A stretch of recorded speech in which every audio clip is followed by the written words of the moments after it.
రాజ్యాంగాన్ని RSS BJP కలిసి నిర్వీర్యం చేస్తున్నాయని ఆరోపించారు కాంగ్రెస్ నేతలు. ప్రజా సమస్యల పరిష్కారమే ప్రభుత్వ లక్ష్యమన్నారు కాంగ్రెస్ నేతలు. గతంలో ఇప్పుడు కాంగ్రెస్ చేపట్టిన ప్రాజెక్టులే ప్రజలకు ఉపయోగపడుతున్నాయన్నారు నేతలు. అయితే ఎన్నో ఆదర్శవంతమైన ప్రభుత్వ పథకాలు అమలు చేసినా చెప్పుకోలేకపోతున్నామన్నారు నేతలు. 4న జరిగే కార్గిల్ సభను విజయవంతం చేయాలని పిలుపునిచ్చారు హస్తం పార్టీ నేతలు.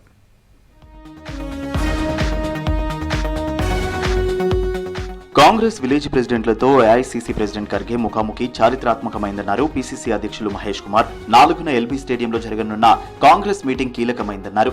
గ్రామ శాఖ అధ్యక్షులతో ఏఐసీసీ సారథి మల్లికార్జున ఖర్గే స్థానిక సంస్థల ఎన్నికలు, పార్టీ బలోపేతంపై దిశానిర్దేశం చేయనున్నారని తెలిపారు.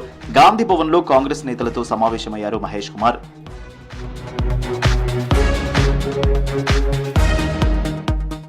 రాజ్యాంగాన్ని ఆర్ఎస్ఎస్ బీజేపీ నిర్వీర్యం చేసే పనిలో ఉన్నాయన్నారు ప్రభుత్వ సలహాదారు Shabbir Ali. BJP common civil కోడ్ను అమలు చేయాలని చూస్తోందన్నారు. దీనిపై ఖర్గే దిశానిర్దేశం చేయనున్నారన్నారు.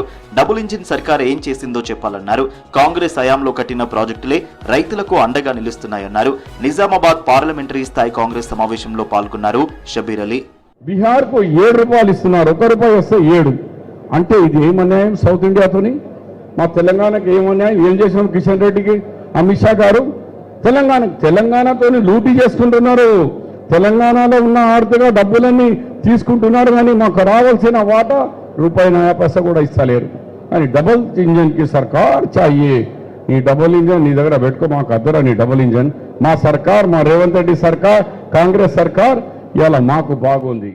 వచ్చే స్థానిక సంస్థల ఎన్నికల్లో కాంగ్రెస్ విజయం సాధిస్తేనే సత్తా చాటినట్లు అవుతుందన్నారు కాంగ్రెస్ మాజీ మంత్రి జీవన్ రెడ్డి. ఎమ్మెల్యేలు ప్రజల కోసం కాంగ్రెస్ ఎన్నో పథకాలను సమర్థవంతంగా అమలు చేస్తోందన్నారు. కానీ ప్రభుత్వం చేసిన అభివృద్ధి కార్యక్రమాలు చెప్పుకోవడంలో పార్టీ ఫెయిల్ అవుతోందన్నారు నేతలు.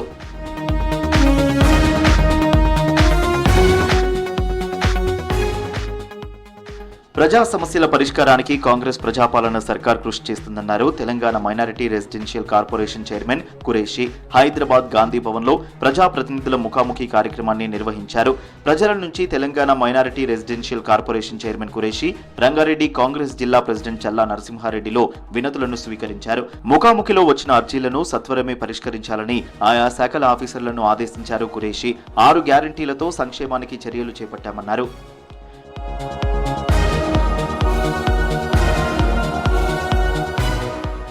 బుధవారం గాంధీ భవన్ లో జరిగే మంత్రులతో ముఖాముఖి కార్యక్రమం వాయిదా వేస్తున్నట్లు ప్రకటించారు పీసీసీ చీఫ్ మహేష్ కుమార్. కొన్ని అనివార్య కారణాలతో ముఖాముఖి వాయిదా వేస్తున్నామని ప్రకటన విడుదల చేశారు. మళ్లీ ముఖాముఖి ఎప్పుడు నిర్వహించేది తేదీ ప్రకటన చేస్తామన్నారు. ప్రజలకు జరిగే అసౌకర్యానికి చింతిస్తున్నామన్నారు పీసీసీ చీఫ్.